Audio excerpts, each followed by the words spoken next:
Hello, good afternoon. Today our guest is Richard Hanania. Hello, Richard. How are you doing? I'm doing great, Lipton. Thanks for having me on. Yes, I am awesome, Richard. So, Richard, you are admired. I am familiar with many people who love your writings, and more than likely, you don't know some of them, but you're quite respected on across all spectrums. So, Richard, we're going to be talking about some of your papers. You wrote a piece titled America, it was a critique of great power politics, and it is titled Great Power Competition as an Anachronism. Richard, why are you skeptical of great power competition in the 21st century?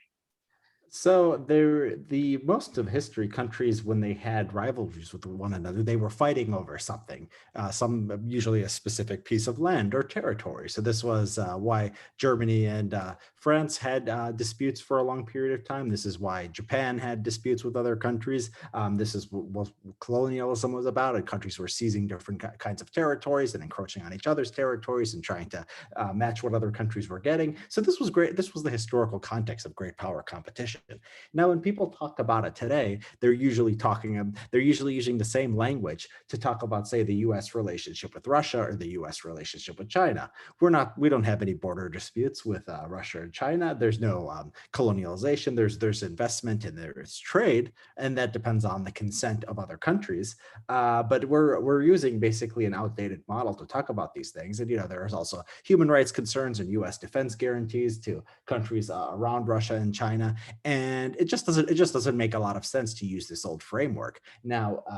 What it does is it also, I mean, it's harmful because it potentially makes relations hostile when they don't have to be. It tends to become a self-fulfilling prophecy. People say great power competition is inevitable, so we have to fight with Russia, we have to fight with China. Not necessarily. I mean, my view is the US is in their backyard. They're not for the most part in our backyard. And a lot of these disputes are ideological, and we can have a debate about what the US should be doing. But the idea that we're in some kind of great power competition, like there's an old scramble for Africa or some kind of, period of colonization, that's just not the right way to look at international relations today. And it's also based on a misunderstanding of the different philosophies in Russia and China. Philosophically and politically, the objectives of Russia are different from the West. Russia has always depicted itself as a stranger in Western society. I, I, Yeah. I think that this is a point that American foreign policy analysts should study more. Russians have never really seen themselves as part of the philosophical or political West. So their objectives obviously are different, and the realm of influence for Russia is also different from the realm of influence for England and America. Yeah, that's right. I mean, these countries, all of them, and you could put China in this bucket too. They tend to have limited goals. They do not see themselves as the arbiters of how every country in the world should live, like the United States. I mean, it does. If something's going on in Central Asia or Eastern Europe or Africa or Latin America, the U.S. says it should. The U.S. believes it should have a role to play in how countries govern themselves. And Russia and China are not like this. Now, I think what the U.S. national security state has to do is it has to exaggerate the extent to which Russia and China are aggressive. You'll hear that they're on the march. They're taking over countries, things like Belt and Road Initiative, which is just investment in other countries, right? Like the U.S. doesn't do that. So this has to be all portrayed very in a very sinister light, I think, to justify American foreign policy and American expansion abroad. Yes, and I read your article, all of it, Richard, and I do agree with you that in the West, people often discredit the legacy of non-Western countries. So, for instance, the Chinese Empire operated on the continent. It was quite similar to the Ashanti Empire in Africa. Ashanti was an imperial empire on the Gold Coast in Africa, and the Ashanti Empire did not want to conquer Central Africa or Southern Africa or Europe. So historically, great power politics has a different meaning for non-Europeans. Yeah, that's right. I mean, there's a author named David Kang who writes about this, who writes about how in East Asia there were centuries of wars between the great powers, while China, Japan, and Korea basically coexisted for hundreds of years until Western influence at the end of the 19th century. There was the Indian War at the end of the 16th century when Japan invaded Korea to try to go into China. But basically, from that time until the late 1800s, while Europeans were killing each other in very large numbers, there wasn't, or at least there wasn't many wars between states in East Asia. So there's nothing inevitable about the Western system and the world the West has created. Now, the West used to, even liberals in the early 20th century, they used to have a goal in mind of an end state of state sovereignty, where countries didn't interfere in one another's affairs, and they didn't have to fight anymore. And this is basically the world that they ended up getting. I mean, most countries in the world now want to be left alone. They don't want to go to war, except in very specific consequences, circumstances. Maybe like Russia wants, has disputes with Georgia or with Ukraine over Crimea. Disputes in their border region, China and Taiwan, obviously. But basically, most countries, most of the time, just want to be left alone, and they don't believe in internal interference in one another's affairs. And the U.S. now sees this as a hindrance because, once again, the U.S. is a more ideologically expansionist power than these other countries are. Yes, the goals of the West are more ambitious. In non-Western countries, rivalry tends to be at the state of of the community or a small region. We don't see much inter-regional rivalry, it's intra-regional rivalry. So, for example, Ibadan is located in Nigeria, Yoruba land, and in Ibadan, the state was interested in colonizing other states near that particular geographical location. They had little interest in becoming an imperial power in Nigeria. Nigeria is a big country. The best example of an imperial power in Nigeria would be the Sokoto Caliphate. And even the ambitions of the Sokoto Caliphate, those ambitions were quite pale compared to America. Yeah.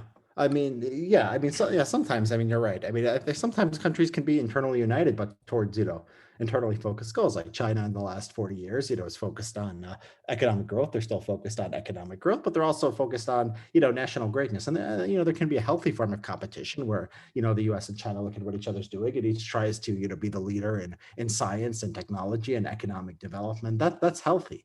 The militarist stuff, is pretend is it doesn't get anyone anywhere. It's potentially disastrous, and that's what I'm trying to argue against. Yes, and another crucial point is that the idea of protectionism or breaching intellectual property regulations, this is not really new. For centuries, countries have engaged in trade wars. They spied on each other. So to contend that China is a threat because of IP issues is really mundane and banal. Yeah, that's right. The U.S. was a huge violator of other countries' intellectual property during its rise, because when you're not on the technological frontier, you gain ahead by stealing other people's technology. People take things China does that's normal or even benign often, and they try to make it into something threatening or unusually or world historically strange. Going back to the Belt and Road. It's always voluntary, something they do in concert with other countries. It's not taking over other countries. It's not imperialism, right? Just the end. These people like H.R. McMaster talk about it like China's just going around the world invading other countries and overthrowing their governments. That's what the U.S. does, and the U.S. also has investment and also has coercion, much more coercion, much more interference in the affairs of other countries than China. By any standard. So we exaggerate what China does, and we just ignore what the United States does, which is usually more distant from the rules and norms of international law. Yes, America intervened in Latin America, the Caribbean at one point. Foreign the foreign policy establishment in America is not overly interested in Africa. But when we read the history of America, even though the founding fathers did not envision America becoming an imperial power, the truth is that today America is an imperial power. And when we survey the history of America, apparently the Americans are more likely to invade foreign countries than the Chinese. As we stated earlier, China is a big country, and for centuries, various empires in China, they stayed on the Asian continent. Yeah, I mean the U.S. had something. There's a professor of Boston Boston College, I think, named Lindsay O'Rourke, who found something like 60 regime change attempts by the U.S. during the Cold War, right? Covert regime change attempts, things that they tried to hide from the public that eventually became part of the public record. So yeah, there aren't many cases like this in China. I mean, I don't think in the post 30 40 years you can find one case of regime change that China is engaged in. I mean, the U.S. has Afghanistan, it has Iraq, I mean, it has Libya, it has arming the rebels in Syria. So there's just no comparison here. If you're thinking about countries that are out there interfering in the affairs of others, being militarily aggressive. I mean, there's no comparison between the U.S. and China.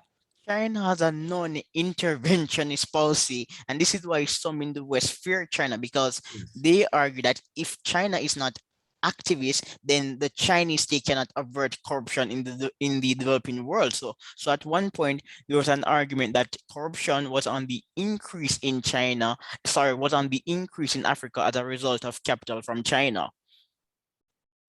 Yeah, I mean that might or might not be true. I mean there's been a lot of papers written about how Western foreign aid, I mean, it also contributes Exactly. to corruption in Africa. So I mean, if the U.S. wants to fight corruption in Africa, great. I mean, sometimes corruption is not that bad because corruption helps economic growth. I mean, there's a professor named Union Ang, who was written some books on Chinese development. She actually thinks corruption helped move things along. I mean, helped the state became interested in economic growth, and the more growth you have, the more corruption, the more you can benefit off of it. Yes. So I mean, it's too complicated for us to say we know what's good for Africa or we know what's good for third world countries. I mean, so this is just, they're looking for an excuse, right? They need some kind of reason to justify the American presence abroad, to justify large military budgets, and they go and think, oh, we care about corruption in Africa, or we care about human rights. China is on the march, right? If you show one thing is nonsense, they'll go to something else, and that's the problem. I think people need to understand, the nature of the beast that we're dealing with. Richard, I agree with you 100%. I was just about to say that there is a literature arguing that corruption may have an efficiency enhancing mechanism. Exactly. Yeah. So Yeah. that's exactly what I was alluding to. Yes. So I mean, maybe it's good, maybe it's bad, but that's not our job to figure out the relationship between China and Africa and what it does to Africa's internal politics. Let them figure it out, like the West figured out its own affairs. And the ascent of China is actually less imperial than the previous growth of states in the Western world. Remember, colonialism simply requires one superior power to impose its policies on an inferior entity. And the Chinese are uninterested in colonialism. And this is why when they enter into a new country, they adopt a non-interference policy. So they're actually less colonial than previous powers.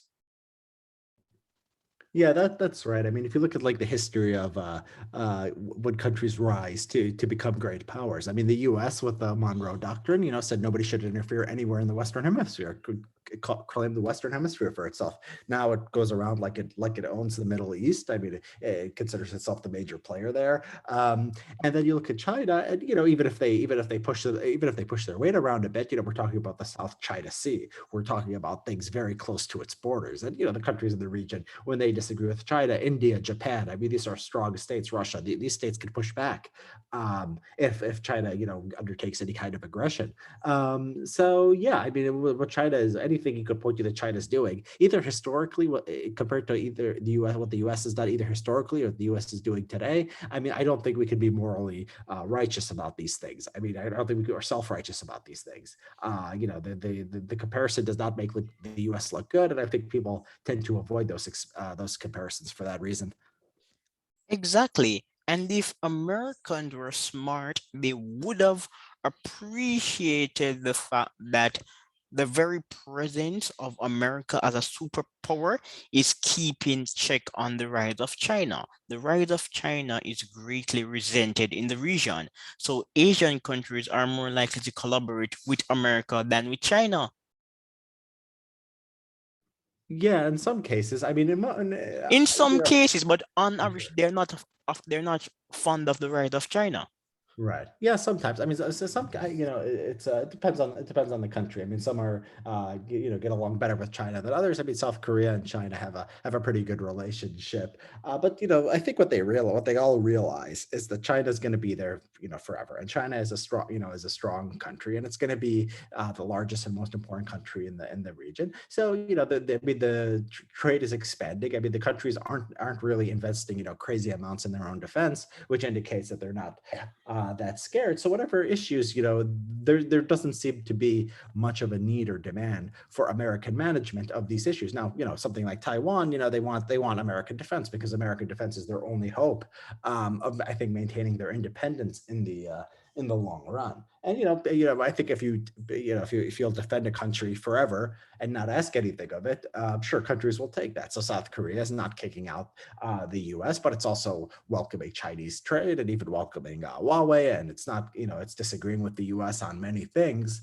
and the U.S. doesn't care; it just wants the troops there because the U.S. just wants the foreign policy establishment just basically wants reason or the ability to keep doing what they've always been doing.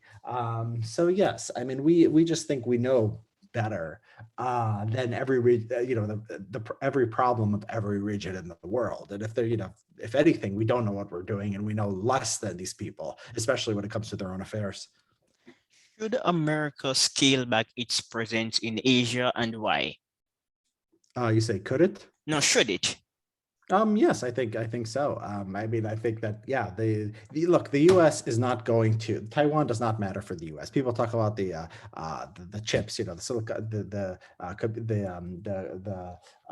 computer chips. There's nothing that Taiwan has that can't be replicated anywhere else, right? So if the U.S. wants to invest and they don't want to become overly dependent on China in case China takes Taiwan, there's no secret technology or secret resource that Taiwan has that other countries don't have. If China took over Taiwan, China would just sell. I mean, China would still sell the computer chips to the U.S. So there's this is nonsense here. This is nonsense. I mean, just looks like the U.S. and China have trade relations on everything else, and then every other country in the region. I mean, none of it matters either, and these countries can defend themselves. I mean, India is a nuclear power, Russia is a nuclear power, Japan could be a nuclear power, but there's nothing to fight about. I mean, Japan and China, there are a few islands, that they both claim sovereignty over. There's some China has some disputes with Vietnam over and the Philippines over some area in the South China Sea. None of that matters to the U.S. I mean, China's going to win those disputes eventually, just like the U.S. won the dispute, wins any dispute with any Latin American country because it's much stronger. But the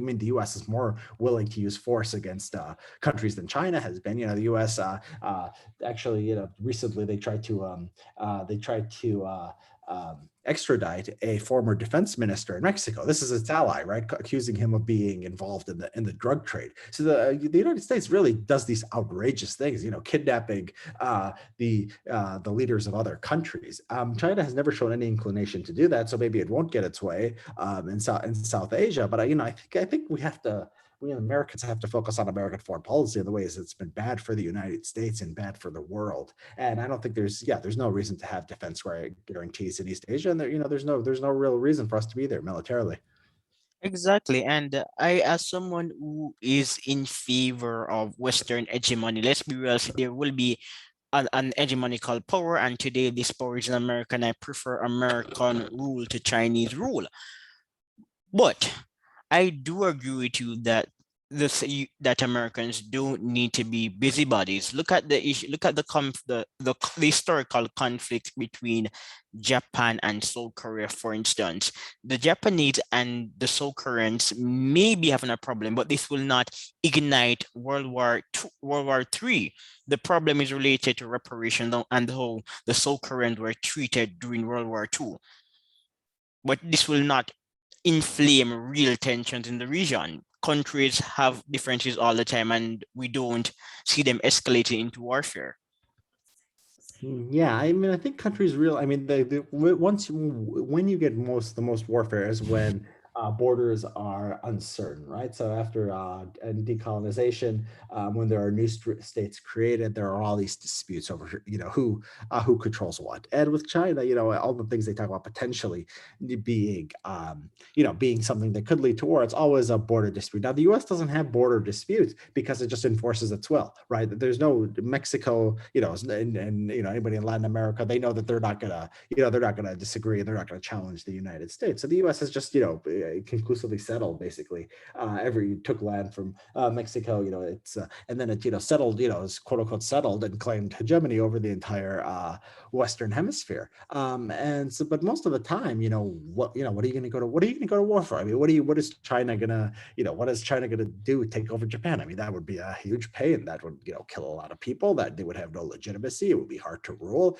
I mean, most countries have realized that this is a stupid way to deal with one another.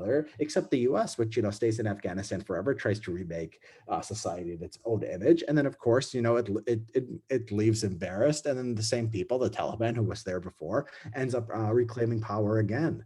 So yes, I think most people have realized that large scale invasions, that war is a pretty stupid thing to do, as John Mueller has written about. And I think that there's an interest in convincing us otherwise, because again, they need to perceive other countries as aggressive and justifying an American military response.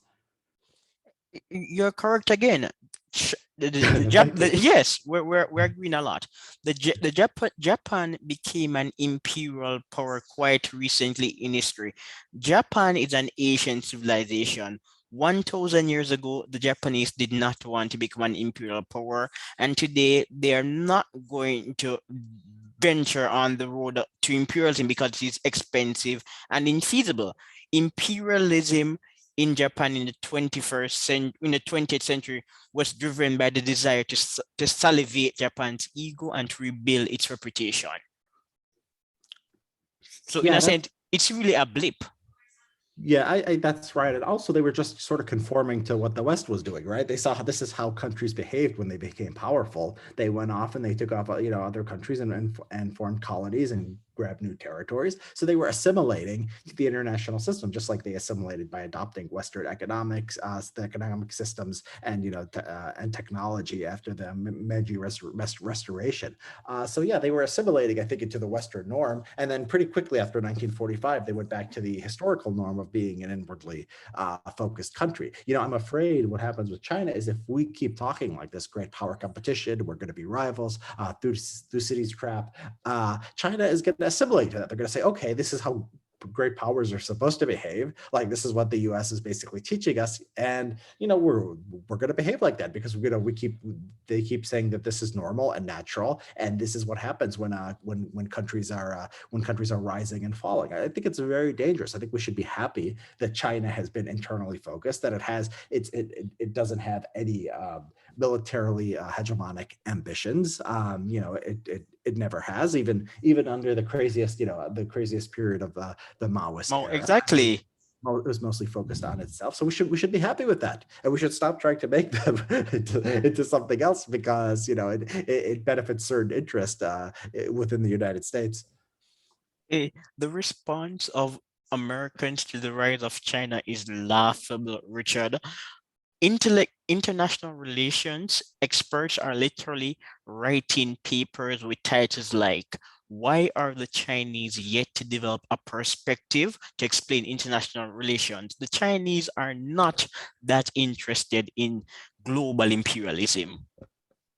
Right. Well, I mean now, but when they do read international relations, often they are reading Western authors like John Mersheimer, and so Graham Allison. So I hope they don't, they don't adopt that, right? Because that would be disastrous. They would maybe start behaving like the U.S., and that could potentially become disastrous.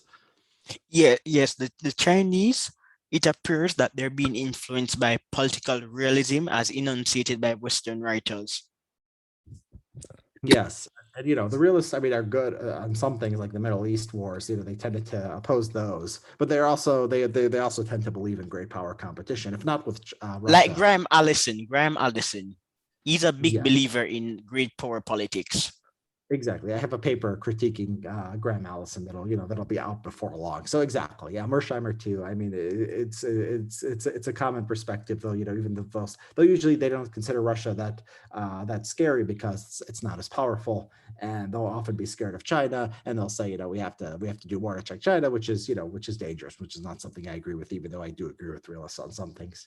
But what's really misguided in the American interpretation of geopolitics, in particularly in relation to Russia, is that for a long time, Russians have been playing a spoiler role in American politics. The Russians want to distract the US political system. That's their goal. They do not want to serve as a counterbalance to America everywhere in the world. They only care about Ukraine and Eastern Europe. This is a point I wish American foreign policy analysts would explore more. Russia is creating a spoiler role in US politics. They do not want to overtake America as a military superpower. Yeah, that's right. I mean, and a lot of their interference in American politics is a response to American interference in Russian politics, right? It's they say that Putin started hating Hillary Clinton because she encouraged protest against his regime. So if you want to interfere with other people's politics, they're gonna probably want to interfere in your politics. And if your policies like NATO expansion on things like providing arms to Ukraine, if that's going to be your policy preferences, then countries are naturally going to probably want to interfere and make sure you lose. I mean, the both sides in America are pretty hawkish on Russia now, so it's hard to say they prefer one or the other. But interference would actually make sense. I don't think it does much. I mean, the Americans hate each other plenty, and some people are trying to blame Russia interference for our divisions when it's tiny. It's completely insignificant. But yeah, you shouldn't be surprised of this, given American foreign policy. And Richard, maybe the Russians would not have been able to weaponize this content in America if Americans were not easily distracted. Yeah, I mean, maybe. I mean, maybe. Yeah, it's. I mean, the fact that both sides hate each other so much, I think, is makes it easier for anyone to to say tell conservatives anything about liberals and tell liberals anything about conservatives. So that's true. I mean, all our difficulties in the end that we blame on other countries are pretty much weaknesses in the American system, and we should be working on them. They're not caused by any outside power, whether Russia or China. The people talk about like Russia being responsible for American divisions. Like I said, it's laughable. There's also this idea sometimes you'll hear that China is like censoring censoring Hollywood, which is hilarious because like Tom Cruise didn't put a Taiwanese flag on his jacket, where like in a previous version of the movie he did. It's so stupid. It's so small compared to other threats to what most Americans feel like they can't say what they think. I mean, there's a lot of polls that show this, especially on the right. And so, like the idea, and of course, Hollywood and things like the NBA, they want access to the Chinese market, right? China is not censoring them by like putting a gun to their head. It's just access to the market, and Americans can want access to the market, or they cannot have access to the market, right? So this is just capital. This is basically just capitalism. And we have free speech issues in these countries, but then we go to, oh, China is controlling Hollywood. China is controlling what we can say. There's like maybe some little cases of that, like in universities or whatever, putting pressure on some people. But again, tiny in the grand scheme of things. And thinking in terms of great power competition, thinking in terms of foreign quote unquote adversaries or enemies, it's just a distraction from our problems more than anything else. I agree with you to an extent. Although sleeper cells in the States are rare, we should never underestimate the power of China to deploy students to undermine the American political system. Yeah, I mean, I don't think that Chinese students, are, very, It's or rare, any it's rare. The spies are rare, but they still exist. sure. I mean, they exist. Spies exist absolutely. If foreign interference exists, how big of a problem is it? If you're going to list, the 100 biggest problems in America, would it be near the top? No, I don't think it would. No, it wouldn't be near the top. But Americans, because they're so divided, they make it so easy for foreigners to just weaponize the divisions. If I were a Chinese foreign policy analyst, I would be laughing at Americans all the time. Yeah, I'm pretty sure they do. Yeah. But yeah, but they're not good at it. I mean, if you look at Chinese propaganda, it's really poor. I mean, if you look at Russian propaganda, it's a little bit better, like Russia today. But like, the idea that Russia makes Americans hate each other, like, more than say like Breitbart or Fox News or like MSNBC, like the influence of like Russia today or Russia like memes and Twitter, Twitter hashtags that Russia may or may not have gone trending. I mean, there's just no comparison. If But you were but Richard, do you know what's fascinating about Americans? They have a superb edge. The edge in America is superb because American history is dramatic and unpredictable. But countries like Russia and China, their political histories are more stable, so it's Oh, easier to predict. You don't think Russia, with the communist revolution and Stalin and World War II, you don't think all that was exciting?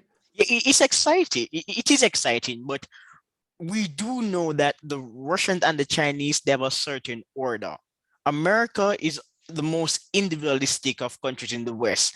The American system is very chaotic and dramatic. So even during the Soviet regime, yes, there was drama, but Russians and Chinese have a tendency to revert to the historical norm.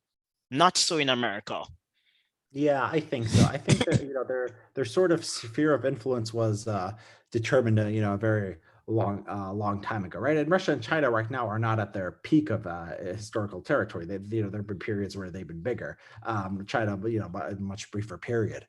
But yes, the U.S. is now at its territorial peak. It just very recently was an expansive power, and it's undergone very fundamental shifts in what it's about. I think the 1960s, I think people underrate, everyone talks about the 1960s and how extreme it was, but I think people underrate it, right? I think, there's not much left of, 1950s America. I think a lot of developing countries have cultures that are closer to 1950s America than America today has to 1950s America. I mean, we just had a very extreme break, and then the Great Awakening in the last, 10 years or so has just been a further shift.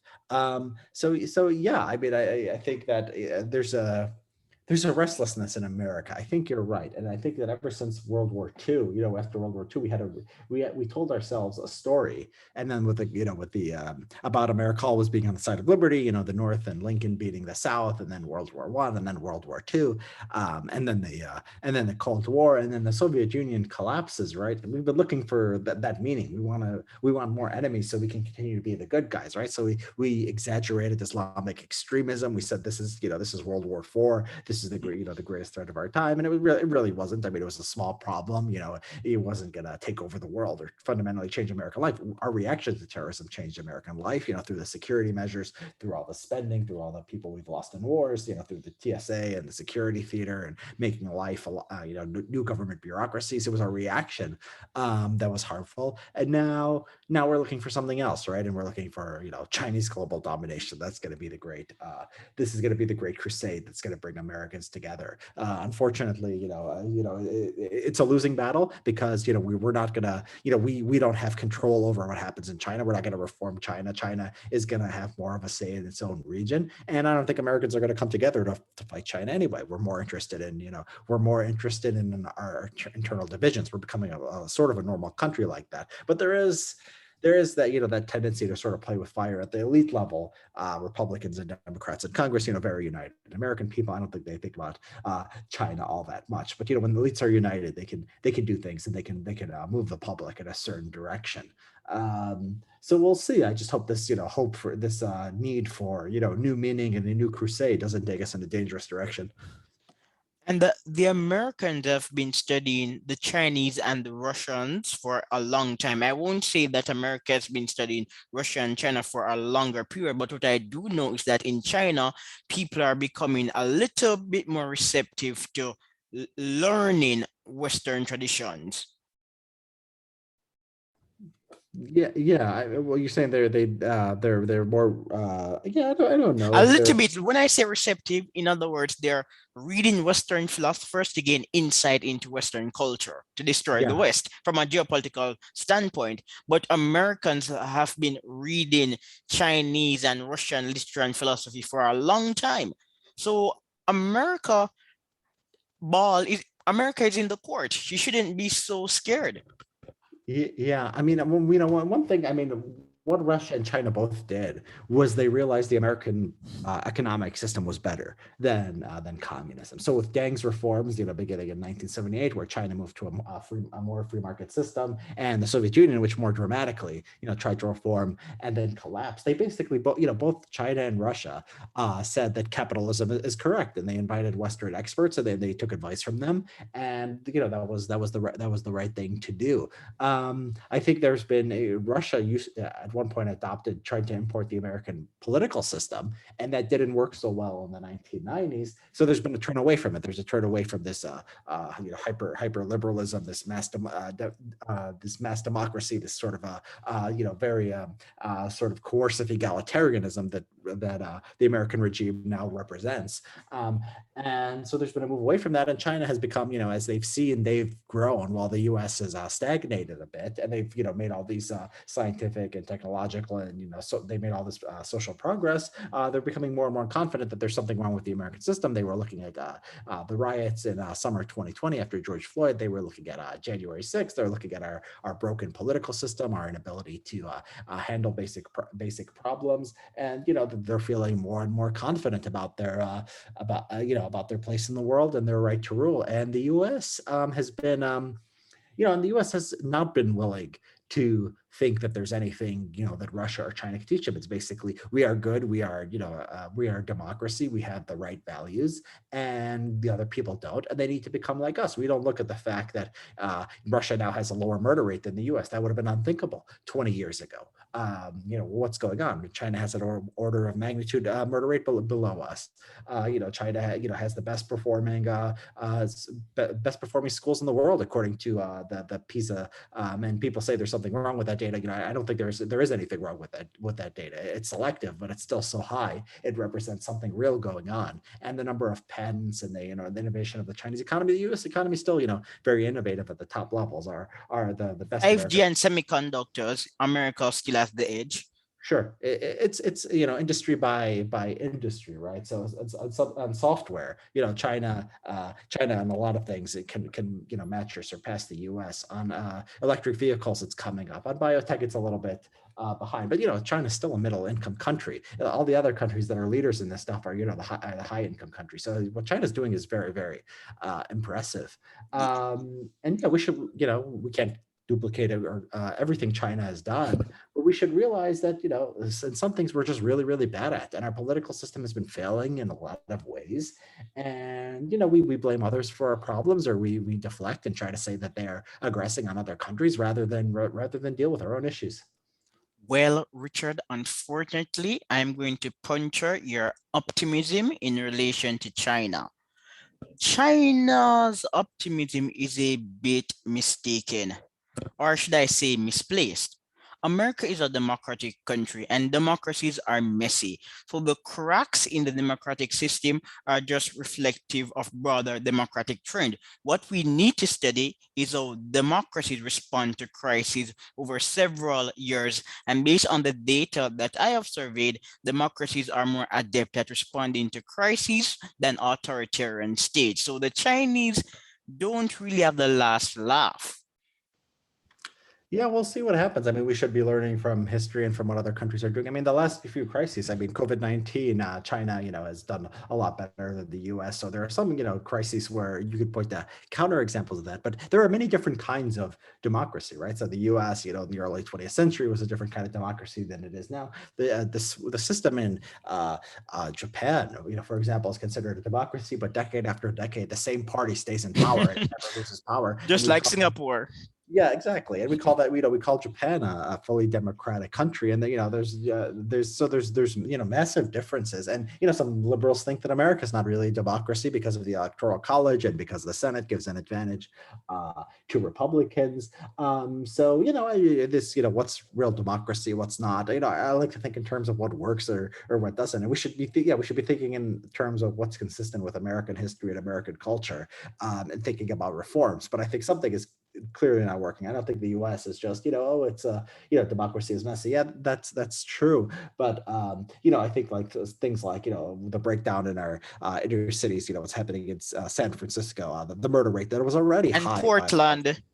Yes, exactly. And then on the right, the January 6th. I mean, I think that was a real thing. I don't think it was completely fake. I mean, they tried, they basically wanted to they couldn't accept the results of the election. The foreign policy, the Afghanistan for 20 years we were there. I mean, and Iraq, and we had also Libya. There's a lot going wrong here, and I think we should think carefully about it's not about democracy or not, but something within the American system or American politics I don't think is working very well. January 6th represents the rise of deranged actors. Those agents were more delusional than actual revolutionaries. I think that the response to it has been a gross exaggeration. In some ways, yes. I mean, I think they were delusional, but delusional people can sometimes be dangerous. But I mean, it's whether it was actually dangerous or not. I think the point is like the wouldn't this sounds like a liberal thing to say, and this is like such a basic thing. Like we don't share the same facts in common. I mean, in that way, it's sort of true because of what they believed. I mean, the theories about how the election was stolen were just so out there, and they were going to say, they were just upset that their guy lost, and this is something new, right? And whether buying, these conspiracy theories, these things that just don't make any sense, and then trying to change the election results based on that, the idea that Pence can just throw out the election results and give it to Trump. It's not a good indication. Maybe it's not dangerous. Maybe it's just an indication of idiocracy, Yeah, exactly. like the vac- Idiocy. yeah, like the like the hesitancy about vaccines, which was never there, which is not there in other countries. I think we're going dumb in a lot of in a lot of different ways.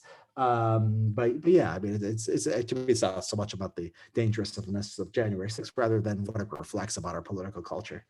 Yeah, yeah, Americans are susceptible to many dubious ideas. So the idea of vaccine hesitancy pre-COVID is largely an American problem.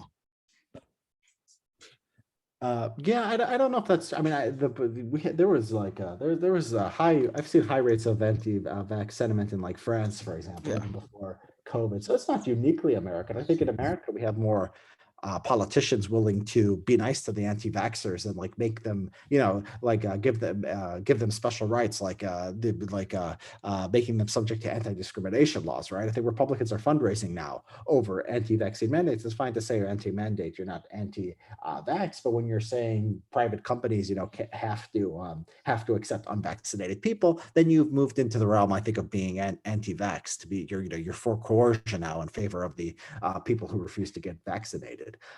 So yeah, I think it's a problem at the top. I mean, it's not, anti-vax exists everywhere. I mean, stupid ideas, bad ideas exist everywhere. I think different political systems differ in how much they humor them, and I think we have an elite that appeals to the worst of us right now. Especially since America is a developed country. Some people expect better. Yeah, some people do, but Yeah, in unfortunately. a country like America, you don't expect this level of stupidity.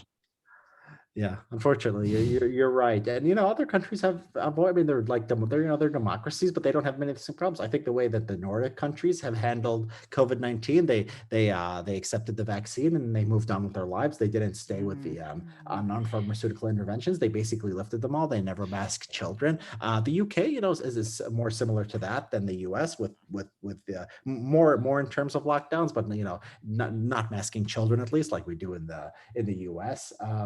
And are very little anti-vaccine sentiment, especially among the old. So yeah, I mean, there's something. I mean, I don't want to sound too negative about the U.S. I mean, as far as like economic and technological dynamism, we're still the top country in the world. I mean, I think Amazon people a lot of people don't like Amazon or Walmart. I think these are marvels of modern capitalism. I think they make people's lives better, and they should be celebrated. Companies like companies like Tesla, I mean, just doing amazing things. Space travel, we might be the first ones to really be able to bring that to the market.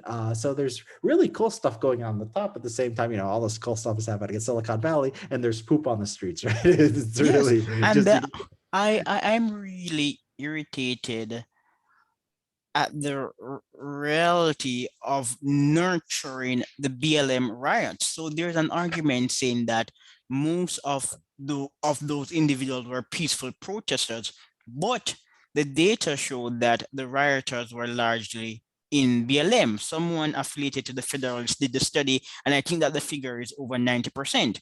Crime is always a problem. Violating people's property is objectionable, and I don't care if rioters or protesters, whatever they opt to call themselves, are arguing that they're black and oppressed. You must respect property rights, and if you don't respect property rights, this is a form of violence.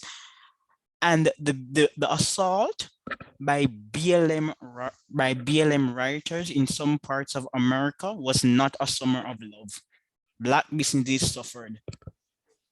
Yeah, I couldn't agree more. I mean, some people say there was a study, they said, oh, 90 something percent of BLM protests are peaceful. Well, I mean, okay, if like 5% or something of your protests are violent, that's pretty bad. And Yeah, I the think that protests were peaceful, but the violent rioters are affiliated to BLM, and this is yeah. the significant point. Of course, just like yeah, of course, and the other thing is, even people will say, oh, the cause is good to protest for, but the no, there shouldn't be rioting or violence. The cause is stupid. I mean, the idea that blacks are being murdered by police in very Not large numbers. supported by the data. I have written Exactly. articles on So the even the topic. underlying idea is wrong, right? And then the methods also attacking people, innocent people's property. So yeah, I have no sympathy for the BLM protests or Antifa. These sometimes white anarchists. They took over part of Seattle, and they do the same in Portland. There shouldn't be a tolerance of this. Like we're so like we're so like they have this PC where we come down on speech so hard, and our institutions do, and then like these criminals take over parts of cities, and then we do nothing about it. So, Yeah, it's like really, you guys really are a joke. Thank you. Have you ever been to the United States? Yes, yes. Remember, we in our private correspondence, we discussed someone we know mutually. I went to the States on a couple of occasions, just to academic seminars and to visit relatives, but I haven't been there in a while.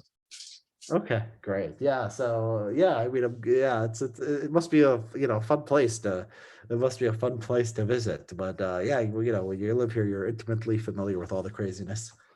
Visiting America is such an eye-opening experience. Recently, I was online, and the commenters were listing fabrications about the states. And a misconception I had of America is that when you enter America, you see a lot of fat people. And this girl, well, this is my opinion, but when I say this girl, I'm referring to another person. And this girl online said that she went to Colorado and the people were fit, and she was surprised because the image of America is that the image of Americans is that they're all fat. Well, it depends on where you go, because if you go to college campuses or something where people are educated, in Colorado I think is the skinniest state in the union, or at least it was last time I checked. But yeah, you go to rural poorer areas, you'll see a lot of fat people. It's our obesity rate is not made up. We're up there, but it really does depend on where you go. Like everything else, there's a bifurcation based on class. Yes, and another fascinating story is that homosexual people everywhere, they are a minority in the population, and if you go to America, homosexuals are also a minority. And when I went to the States, I was expecting to meet like a million homosexuals. Well, maybe if you from our TV, you would think that, but yeah, exactly. You probably thought, yeah, you think they're one third of the population or something. I mean, it's Yeah, that. because about their promotion. Like I know that statistically they're a small percentage of the population, but their influence is exaggerated by the mass media.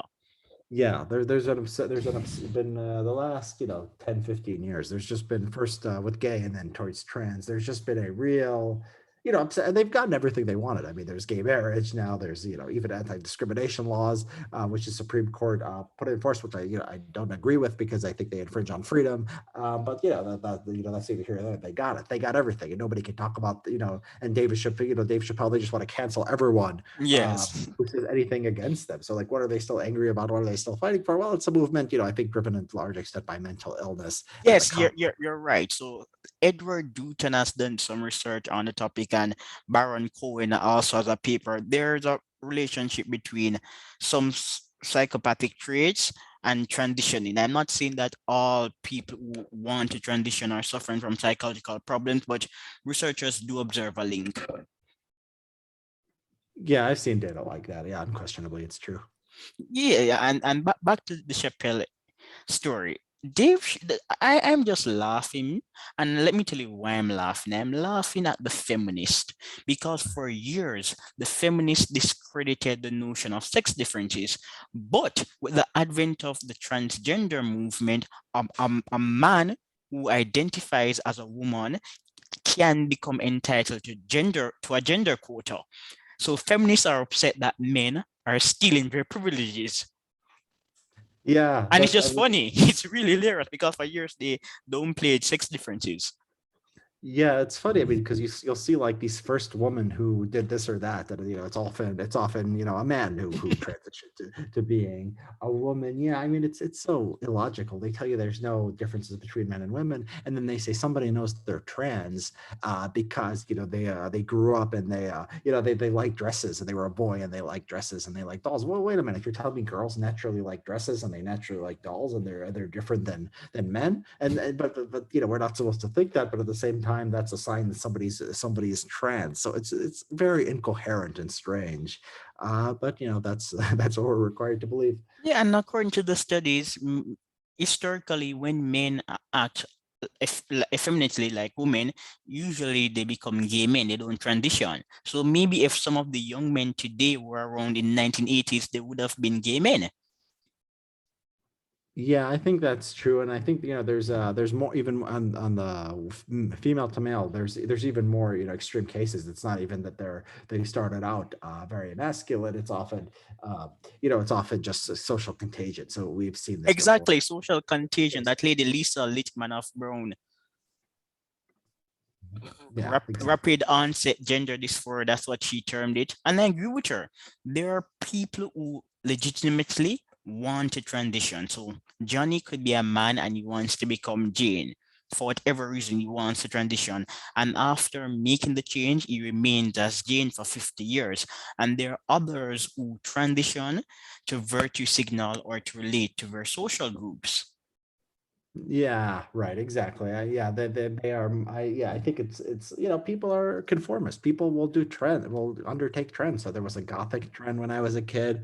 There's just different things that people get into, and this is the latest one. Except when this one is given sanction by elites and opinion making institutions, and it has potentially long term medical impact based on being quote unquote treated for this condition. So yeah, there hasn't been any skepticism of this stuff, outside of, within institutions, but, there has been on the internet and, Like and giving, Ryan T. Anderson, Ellen Joyce, yeah, Kathleen of course. Stock, they have Some been, people were, of course. yes, doing some And, good but work. yeah, but I mean, in the larger culture, you have to I think you have to wait for the reason and the logic to catch up to, what's been happening, which has just been, a politically infused medicine that's taken over everything. But if we're being logical, Richard, trans people who are transitioning to relate social significance, they're really fake news because they're not suffering from a problem. They're individuals who are legitimately suffering from a problem. But the ones who just get up and say, "Oh, I want to be a woman today," that's fake news. Yeah, it's one way to look at it. Yes. They're fake news. That's what Chappelle should have said. Okay. Yeah. That would have been funny. Now back to the point about American foreign policy and Russia. This is a bit of a tangent, but still interesting. The Arctic Council. Should America and Russia partner to dominate resources in the Arctic Council?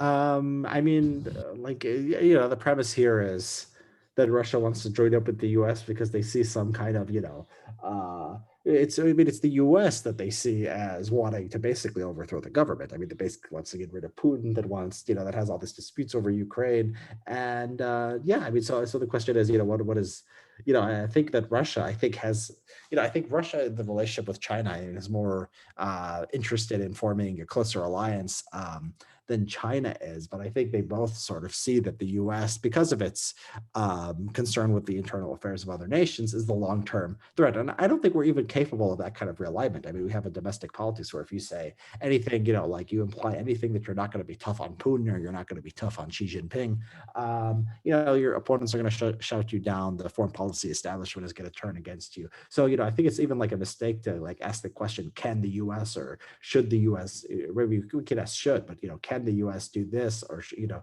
because I think it's, I think our political system sort of has us stuck in these Yes. relationships and the way we look at foreign But policy. the Arctic Council is resource rich, and Russia is one of the main players in the Arctic. So it only makes perfect sense for Russia for the Americans to curry favor the Russians somewhat.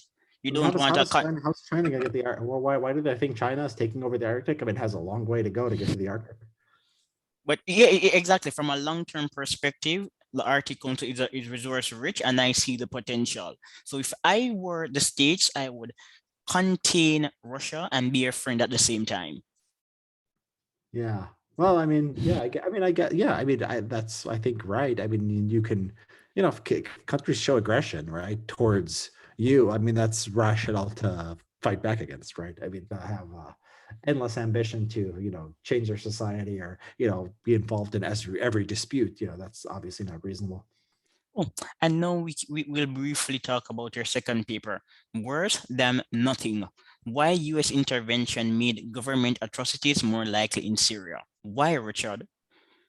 So governments usually commit atrocities basically in civil war situations. They usually commit atrocities when they're being threatened because, you know, they want to survive. And what the US did was basically it poured with its allies, the Gulf Arab states and Turkey, it provided weapons and materials into Syria to try to overthrow the government. They didn't overthrow the government, but the government had to fight back. They made the government more scared. They basically, you know, caused more casualties on both sides. And the peak years of American involvement were the years where we saw the most civilian casualties, in part because, you know, the regime was worried about its own survival. I mean, that's what countries do when they don't want to be killed. Like you know, we helped kill Gaddafi and you know, helped kill Saddam Hussein.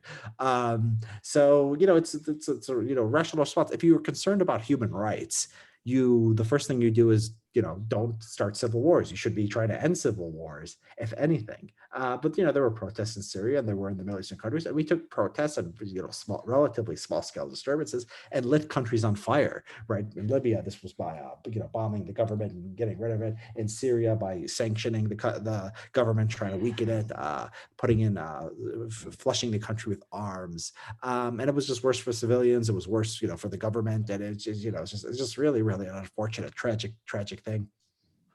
Yes, Ted Galen Carpenter, I like his work. He's somewhat of an expert in this field. Yes, we have known for a long time American imperialism is a failure, but America is not always a failure. As I said, I am pro America. I like its intellectual culture. So you recently started a research organization. Share the name with us again. Our organization is a Center for the Study of Partisanship and Ideology. Exactly, and that's what I like about America. People are always starting organizations. This is not the norm everywhere. America actually has a real civil society. Yeah, I think that's true. And, there's I mean, there's opportunities to, the state of technology that, the US invented. Silicon Valley allows you to be unconnected to established institutions and get your message out there. And that's, what I've been able to do. So there's still a lot to be thankful for. I mean, there's still, basically it's the government, I don't think is the major threat to free speech. It generally tends to be other institutions and what's happened culturally over the years. So yeah, there's still, many good things about America. We just want to make it the best version of itself. You may continue. No, that's about it. Okay. Richard? Yes. Yeah, so I agree with you 150%. So we have been speaking for nearly 1 hour and I am planning to wrap up. But before I wrap up, recently you wrote a piece on Substack arguing that the civil rights movement nurtured wokeness and it got several shares. I like it a bit. And I'm saying this against the backdrop of a new study published by someone called Jeremiah Green. And he's telling me the obvious. He's arguing, well, Jeremiah Green and his co-author are arguing that diverse companies are not more profitable. Companies become profitable and then they become more diverse. And this is obvious. The big wigs, these companies are under pressure to diverse their department. So the diverse companies are the mainstream companies that are doing quite well. Yeah, I mean, I haven't seen that study. I mean, It's new, look, it's really new, it's really new. okay, yeah, no, you could send it. You could send it to me. Yeah, I mean, the diverse company. I mean, like if diversity is good or bad, I mean, you could let markets decide. What kind of practices institutions have. What civil rights laws, Donna said. You have to run your company in a certain way. You have to be very conscious of race and sex. You have to be very sensitive on these issues. You can't have ideas that are too out there, or else will say, there's a hostile work environment. So it's the question of whether diversity works or not. I mean, the problem is governments indirectly regulating speech, the costs of the entire system, and how it's ultimately shaped the culture and basically made government the arbiter of people's feelings and created a norm against free speech. I think this is the problem. I think it's woke institutions. It called woke institutions is just civil rights law, and people can go to the Substack and they can see the extent to which what you think wokeness is. Basically, it's been law in the United States since the 1960s, and I think the norms and the culture is just catching up to law in recent years.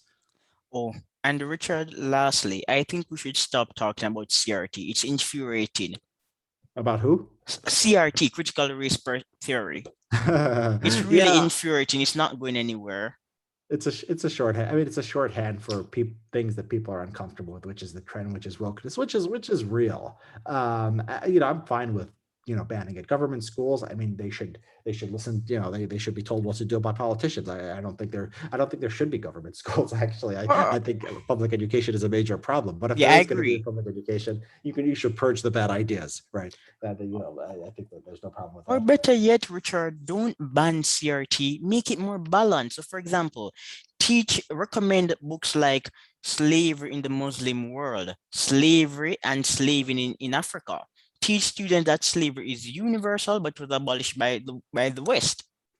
Yeah, I mean, I'm fine. I'm Yeah, fine with make it that. more critical. Teach people about the atrocities committed by leaders in Mali. I think that's a great idea. It's just hard to do these things well because again, they're government schools and government is incompetent and has certain ideological predispositions. So I don't know if that's even realistic to do. No, But because the it'd be ideological nice. predisposition is to inculcate hatred for white people. Yeah, and I think unfortunately, yeah, there's something to that. But yes, Richard, it was a pleasure speaking to you, and at some point we'll speak again. I hope so, Lipton. Thanks. It's been fun. All right, then, bye.